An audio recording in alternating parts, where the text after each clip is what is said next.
बिस्मिल्लाहिर्रहमानिर्रहीम। अस्सलाम वालेकुम स्टूडेंट्स, मैं हूं हसन फरीद, आपका फिजिक्स टीचर। आज हम चैप्टर नंबर 3 के न्यूमेरिकल 3.6 से स्टार्ट करेंगे। तो आइए जरा देखते हैं न्यूमेरिकल 3.6। न्यूमेरिकल 3.6 की स्टेटमेंट आप लोगों के सामने लिखी है। मैं इस स्टेटमेंट को बजाय वैसे समझाने कि मैं आपको इसको एक इमेजिनेशन में समझाता हूं, तो जरा तवज्जो कीजिएगा। ये देखिए जी, वो कह रहा है इस न्यूमेरिकल के अंदर कि एक एल्युमिनियम का कैन है सपोज करें, और एक वुडन ब्लॉक है, लकड़ी का एक ब्लॉक है, और वो कोई बच्चा इन दोनों चीजों को धागे से जोड़ देता है। लो जी, वो भी जोड़ दी।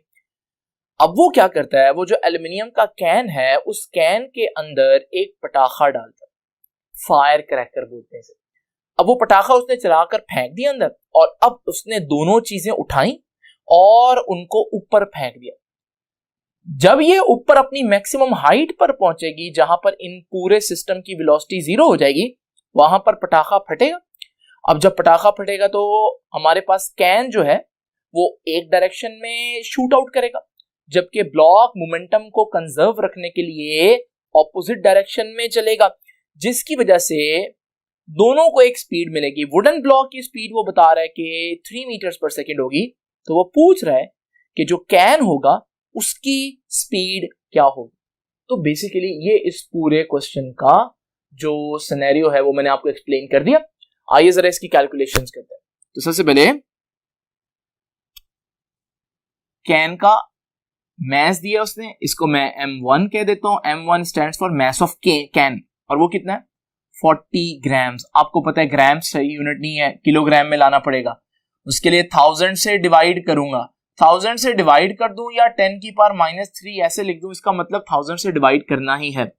उसके बाद देखिए जी, ही प्लग्स द एंड, ये अब हमारे पास वुडन ब्लॉक का मास है। वुडन ब्लॉक का मास m2 कह देता हूं मैं, और वुडन ब्लॉक का मास कितना है 200 ग्राम्स। आपको मालूम है अगेन, ये भी किलोग्राम्स में लाने के लिए हमें 1000 से डिवाइड करना पड़ेगा, तो मैं 10 रेज़ टू द पावर -3 लिख देता हूं।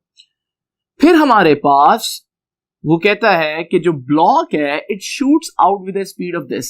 तो ब्लॉक जो है, क्योंकि उसको मैंने मास m2 बोला है, तो उसकी वेलोसिटी को मैं v2 बोलूंगा, और उसकी वेलोसिटी या स्पीड है 3 मीटर्स पर सेकेंड। ये सही यूनिट है, इसको एज इट इज रहने देते हैं। सो वो पूछ क्या रहा है, how fast will the can be going. तो कैन की स्पीड क्या होगी, क्योंकि कैन को मैंने m1 मास का है, तो उसकी स्पीड जो है वो v1 बोलेंगे हम। तो बेसिकली ये हमें फाइंड आउट करना। अब जरा देखें, आपने देखा कि ब्लॉक और कैन की स्पीड बिल्कुल एक दूसरे के ऑपोजिट है। इस वजह से ऑपोजिट है ताकि मोमेंटम को कंजर्व रखा जा सकेगा। आपने देखा किस वक्त पर पटाखा जो है वो फायर क्रैकर जो है वो एक्सप्लोड हुआ, जब दोनों चीजें मैक्सिमम हाइट पर पहुंच चुकी थी। और जब जो चीजें मैक्सिमम हाइट पर पहुंच जाएं तो उनकी वेलोसिटी कितनी हो जाती है, स्पीड कितनी हो जाती है, 0। इसका मतलब एक्सप्लोड होने से पहले पहले वुडन ब्लॉक की स्पीड भी 0 है और कैन की स्पीड भी 0 है, और दोनों चीजों की स्पीड 0 होने का मतलब है कि टोटल मोमेंटम ही 0 है पूरे सिस्टम का। तो मैं कह सकता हूं कि टोटल मोमेंटम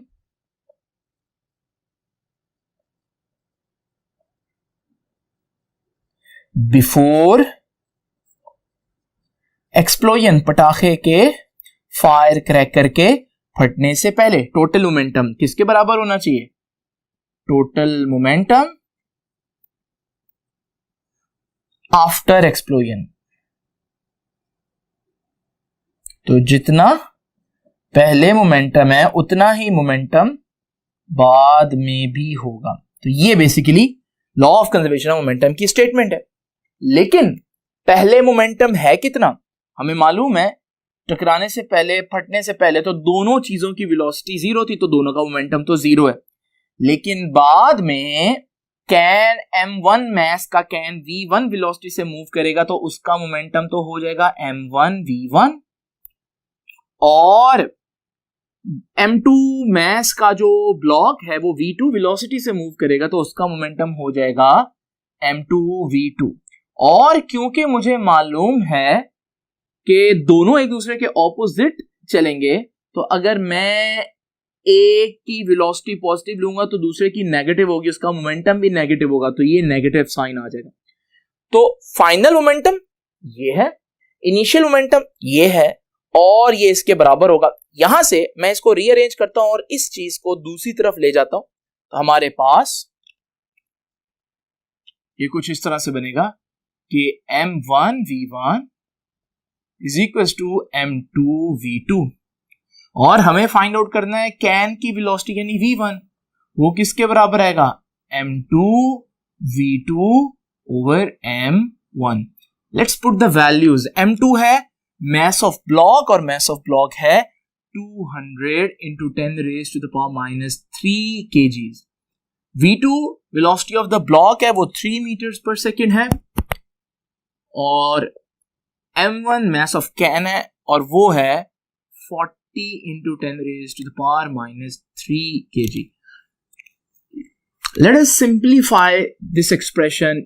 तो ये कैंसल हो जाएगा, एक जीरो इससे गया, हमें मालूम है 4 5s are 20 and 5 3s are 15, so the answer we get is 15 meters per second।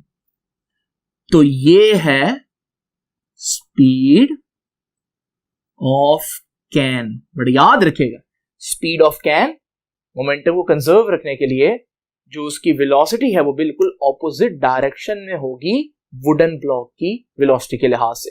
आइए जरा स्टार्ट करते हैं 3.7 न्यूमेरिकल।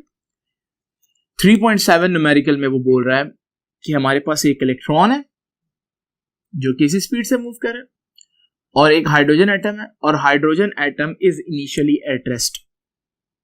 अब टकराने पर कहता है कि उनका कोलिजन होगा, assuming the collision to be perfectly elastic. ये इंपॉर्टेंट बात है कि जो इलास्टिक है उनका जो टकराना है वो परफेक्टली इलास्टिक है, और स्ट्रेट लाइन मोशन भी है। तो कहता है find the velocity of hydrogen atom. सबसे पहले डाटा हम इकट्ठा करते हैं जी। इलेक्ट्रॉन का मास है, मैं इसके मास को 9.1 into 10 raise to the power minus 31 kg कह देता हूं। Travelling at a speed of, तो इसकी वेलोसिटी जो है वो हो जाएगी 2 into 10 raise to the power 7 metres per second, और इसका कोलिजन होगा हाइड्रोजन एटम के साथ। उसका मास मैं m2 कह देता हूं, mass of hydrogen 1.67 into 10 raise to the power minus 27 kg। और फिर वो हाइड्रोजन एटम इनिशियली रेस्ट पर है, यानी उसकी जो इनिशियल वेलोसिटी है वो 0 है। अब वो पूछता क्या है, find the velocity of hydrogen atom. पहले हाइड्रोजन एटम की वेलोसिटी 0 है, लेकिन अब हाइड्रोजन एटम की वेलोसिटी क्या होगी, यानी कि वो आपसे पूछ रहा है कि v2 डैश कितना होगा। तो अब हम देखते हैं कि इसको सॉल्व कैसे करना है। तो सबसे पहले तो मैं ये लिख दूं कि हमें फाइंड आउट क्या करना है, हमें v2 डैश फाइंड आउट करना है, यानी कि हाइड्रोजन की velocity after collision find out करनी है। अब जैसे कि उसने मेंशन किया है कि कोलिजन परफेक्टली इलास्टिक है और स्ट्रेट लाइन है, तो perfectly elastic collision straight line collision के लिए हम लोगों ने ये इक्वेशंस पढ़ी थी v1 डैश फाइंड आउट करने के लिए और v2 डैश फाइंड आउट करने के लिए। तो मैं अभी आप लोगों के सामने जरा v2 डैश फाइंड आउट करने के लिए इक्वेशन लिखता हूं। वो इक्वेशन कुछ इस तरह से कि v2 डैश आपने ऐसे ब्रैकेट डाल लिए, इधर v1 फिर प्लस डालना है, फिर आपने यहां पर v2 लिख देंगे, इसके नीचे आपने m1 प्लस m2 लिख देना, और इसके नीचे भी m1 प्लस m2 लिख देना। इसके बाद इसके ऊपर 2 m1 और यहां m2 माइनस m1। ये थी इलास्टिक कोलिजन में आफ्टर कोलिजन जो वेलोसिटीज हैं वो फाइंड आउट करने का तरीका हम लोगों ने डिस्कस किया था। अब जरा वैल्यूज पुट करते हैं। एक बात तो याद रखिए, हाइड्रोजन की टकराने से पहले तो वेलोसिटी है ही 0, तो जब ये वेलोसिटी 0 होगी, वो तो रेस्ट पर था, तो ये सारी चीज 0 हो जाएगी, तो इसकी तो परेशानी नहीं है, सिर्फ वैल्यूज पुट करनी है। अब हमने इधर तो जरा देखते हैं, v2 dash is equal to 2 m1 electron का मास है, वो डाटा में मैंने लिखा 9.1 into 10 raise to power minus 31 into ये वेलोसिटी v1, और v1 जो है वो हमारे पास 2 into 10 raised to the power 7 दिया हुआ है। डिवाइड किससे करना है? m1 plus m2। m1 कितना है? m1 9.1 into 10 raised to the power minus 31 plus m2 1.67 into 10 raised to the power minus 27। और यहां सारी जो चीज है वो तो जीरो हो रही है, तो उसको तो मैं एज इट इज जीरो लिखूंगा क्योंकि v2 जीरो है। अब आप इसको सॉल्व करें कैलकुलेटर से, इसका नीचे का जो आंसर है वो 1.67 into 10 raised to power minus 27 ही आ जाएगा। क्यों? क्योंकि ये आंसर बहुत कम है, ना होने के बराबर है, तो इस वजह से जब हम 1.67 में ऐड करेंगे तो वही आंसर आ जाएगा, क्योंकि 10 की पावर माइनस 31 बहुत थोड़ा है, जबकि ऊपर वाली चीज जो है उसका आंसर हमारे पास आ जाएगा 36.4 into 10 raised to the power minus 23। अब आप करेंगे इसको सॉल्व, और इसको सॉल्व करने के बाद फाइनल आंसर आपका आएगा 2.18 into 10 raised to the power 4 meters per second। So this is your final answer। तो हाइड्रोजन, जब इलेक्ट्रॉन हाइड्रोजन से आकर टकराएगा तो हाइड्रोजन किस वेलोसिटी से जाएगा? हाइड्रोजन इस वेलोसिटी से जाएगा। ठीक है, तो ये तो हमारे पास 3.7 न्यूमेरिकल। आइए जरा आप मजीद आगे देखते हैं 3.8 न्यूमेरिकल को। तो आइए स्टूडेंट जरा देखते हैं न्यूमेरिकल 3.8 की स्टेटमेंट को। A truck weighing 2500 kg and moving with a velocity of 21 meter per second collides with a stationary car of 1000 kg। तो ये इंपॉर्टेंट डाटा देख लीजिए, 2500 kg है, उसकी वेलोसिटी इतनी है, और जो कार है वो रुकी हुई है, स्टेशनरी है, और उसका मास इतना है। The truck and car moves together after the impact, calculate their common velocity। आइए जरा इसको इमेजिन करते हैं। इमेजिन करें कि मेरे पास एक कार है और इस कार का जो वेट है, मास है, वो 1000 kg है, और ये कार रेस्ट पर है, और फिर हमारे पास एक ट्रक है, और वो ट्रक जो है वो 2500 kg का है, और वो एक वेलोसिटी 21 मीटर पर सेकंड से मूव कर रहा है। जब ये ट्रक इससे हिट करेगा तो आपने रियल लाइफ में जो कोलिजन्स देखे हैं, आप समझ जाएंगे कि ये ट्रक इसको घसीटते हुए ले जाएगा, यानी कि आफ्टर कोलिजन ये ट्रक और कार दोनों ही एक कॉमन वेलोसिटी से मूव करेंगी, और वही वेलोसिटी हम लोगों ने फाइंड आउट करनी है। दूसरी इंपॉर्टेंट बात जो आप लोगों को पता होनी चाहिए वो ये है कि ये जो कोलिजन है, आप देख रहे हैं कि ट्रक इसमें टकराने के बाद बाउंस बैक, यानी कि पीछे को नहीं पलटा। इसका मतलब ये एक इलास्टिक कोलिजन नहीं है, बल्कि ये इन इलास्टिक कोलिजन है, क्योंकि इसमें काइनेटिक एनर्जी का लॉस हो रहा है। तो जरा देखते हैं जी, given data, mass of truck है जिसको मैं m1 कह देता हूं, 2500 kg, बट आपने पूरा लिखना होता है। ये m1 से पहले भी आप लिखेंगे मास ऑफ ट्रक, ठीक है। Moving with a velocity of 21 metre per second, तो उसकी वेलोसिटी को भी v1 कह देता हूं, जो कि 21 मीटर पर सेकंड है।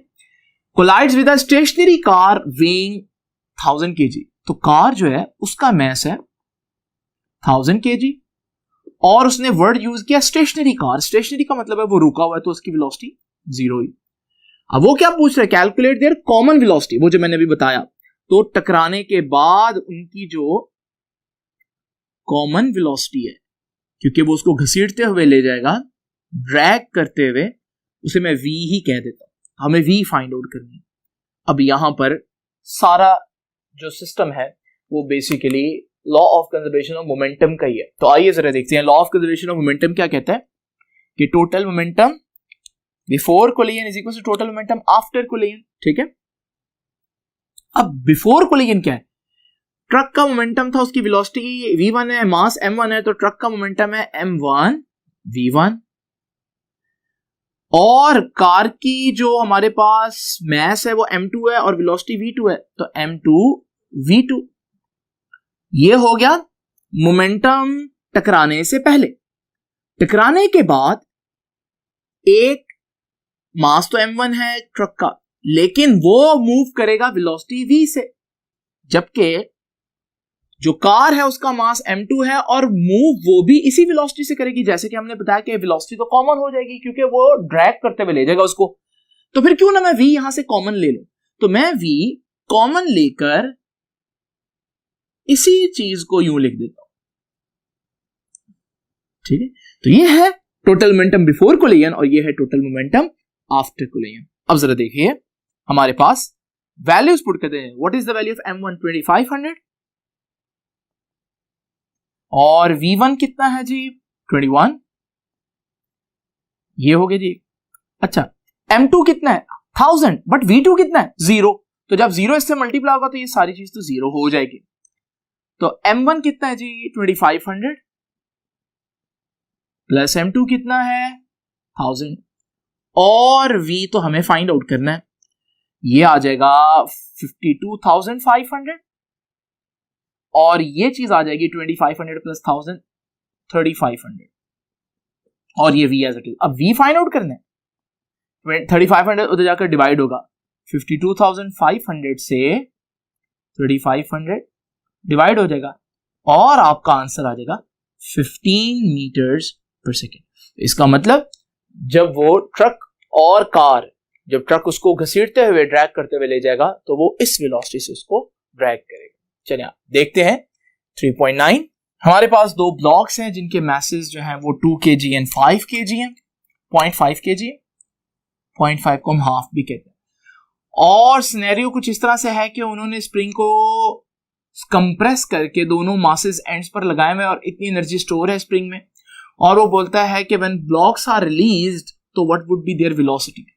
तो अब जरा देखते हैं इस सारे सिनेरियो को एक दफा इमेजिन करते हैं। जस्ट इमेजिन करें कि मेरे पास एक स्प्रिंग है और मैं एक ब्लॉक m1 2 kg का और दूसरा ब्लॉक m2 हाफ kg का या 0.5 kg का अटैच करके स्प्रिंग को कंप्रेस कर देता हूं दोनों तरफ से जोर लगाकर।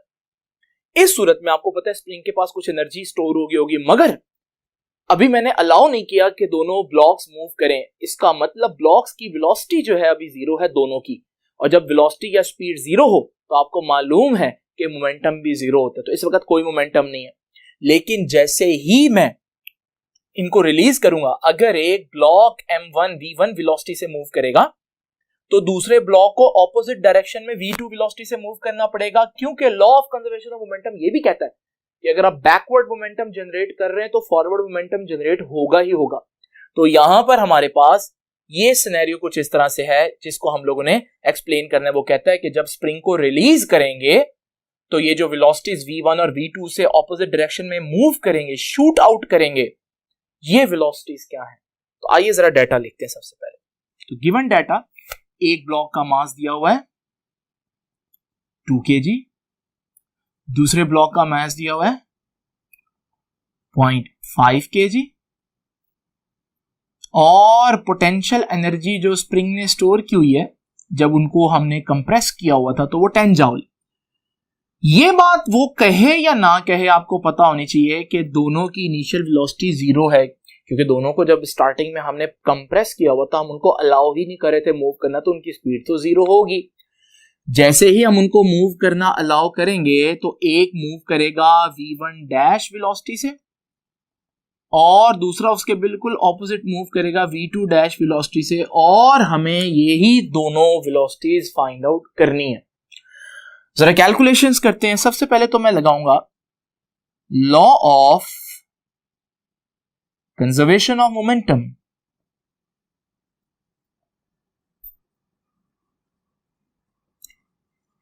Law of conservation of momentum क्या कहता है कि इनिशियल मोमेंटम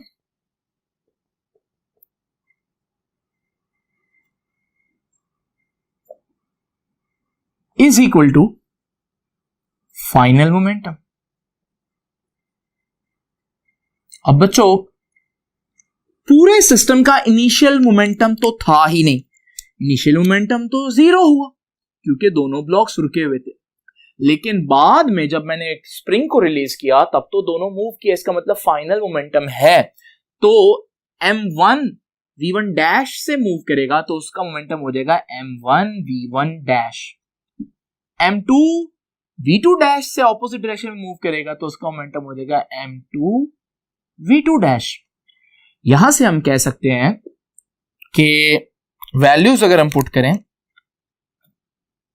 तो m1 की वैल्यू है 2, v1 हमें नहीं मालूम, m2 की वैल्यू है 0.5 और V2 डैश भी हमें नहीं मालूम। अब जरा देखिए जी, हम V2 डैश फाइंड आउट कर लेते हैं। उसके लिए हमें इसको इधर ही रखना पड़ेगा। 2V1 डैश उधर जाकर माइनस हो जाएगा 2V1 डैश, और फिर V2 डैश फाइंड आउट करने के लिए ये 0.5 भी उधर जाकर डिवाइड करेंगे तो ये कुल मिलाकर आंसर हो जाएगा -4V1 डैश। मैं इसे इक्वेशन नंबर 1 कह देता हूं। और अगर मेरे पास V1 डैश होता तो मैं इस V1 डैश को पुट करूं तो मेरे पास सीधा V2 डैश आ जाएगा, बट अनफॉर्चुनेटली मेरे पास वो नहीं है। I need another equation from where I can calculate V1 dash so that I can put V1 dash here to get V2 dash. तो अब मुझे एक और इक्वेशन बनानी पड़ेगी जहां से मैं V1 डैश निकाल सकूं। फॉर दैट पर्पस मुझे एक और इंफॉर्मेशन दी हुई है और वो ये है पोटेंशियल एनर्जी। अब ये पोटेंशियल एनर्जी है जब, तो जैसे ही मैं छोड़ूंगा तो ब्लॉक्स मूव करेंगे, यानी कि ब्लॉक्स के पास तो होगी किनेटिक एनर्जी। वो किनेटिक एनर्जी कहां से आई? Yes, according to law of conservation of energy यही पोटेंशियल एनर्जी उनकी किनेटिक एनर्जी बनी। तो मैं कहूंगा कि लॉस होगा जितना भी पोटेंशियल एनर्जी में, उतना ही काइनेटिक एनर्जी ब्लॉक्स की बढ़ जाएगी, तो गेन होगा काइनेटिक एनर्जी में। पोटेंशियल एनर्जी तो 10 जूल थी, तो 10 जूल लॉस होगा।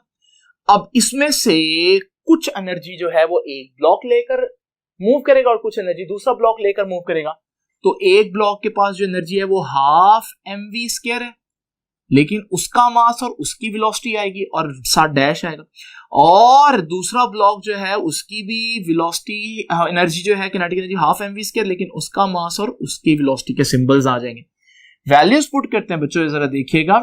हाफ m1 कितना है जी? m1 हमारे पास 2 है, और v1² वही तो नहीं मालूम हमें, प्लस हाफ m2 कितना है?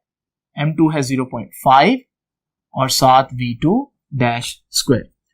जरा इसको सॉल्व करते हैं। ये 10 है, ये कैंसिल हो जाएगा, ये बचेगा v1 डैश स्क्वायर प्लस 1/2 को 0.5 से डिवाइड करेंगे, ये 0.25 हो जाएगा, और साथ क्या आ जाएगा? v2 dash square. अब हमें मालूम है, हमने पहले ही v2 डैश निकाला हुआ है, और v2 डैश कितना है? -4v1। तो मैं ये वैल्यू इधर पुट कर देता हूं, तो जरा देखिएगा।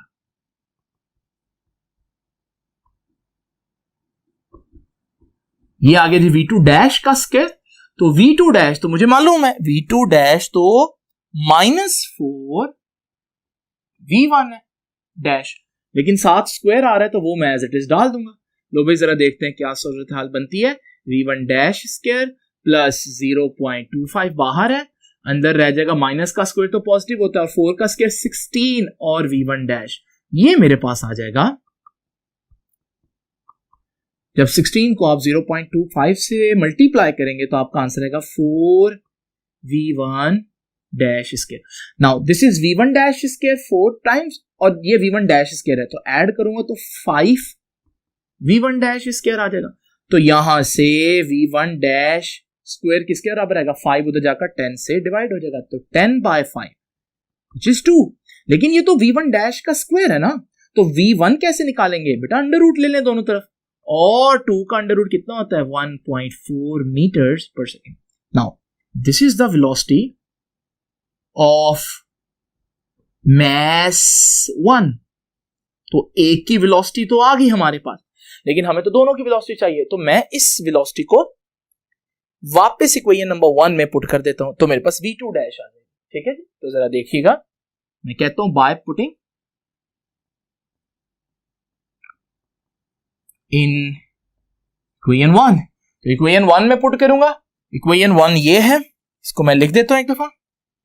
तो v2 dash is equal to -4v1 dash, -4 as it is, और v1 डैश कितना था वो अभी निकाला 1.4, और ये मेरे पास v2 डैश आ जाएगी ऑलमोस्ट 5.6 मीटर्स पर सेकेंड, और ये दोनों की वेलोसिटीज आ गई। एक और बात नोट करें भला, जिसका मास कम था m2 उसकी वेलोसिटी v2 डैश ज्यादा आ रही है, और जिसका मास ज्यादा था उसकी वेलोसिटी कम थी, क्योंकि मास याद है हमने पढ़ा था मास इनर्शिया है, और इनर्शिया जो है ज्यादा हो तो चीज ज्यादा रेजिस्ट करती है, तो इसने मूव करने में ज्यादा रेजिस्ट किया, इसलिए इसकी वेलोसिटी में उतना इंक्रीज नहीं आ सका। तो ये था न्यूमेरिकल। अब हम देखते हैं नेक्स्ट न्यूमेरिकल।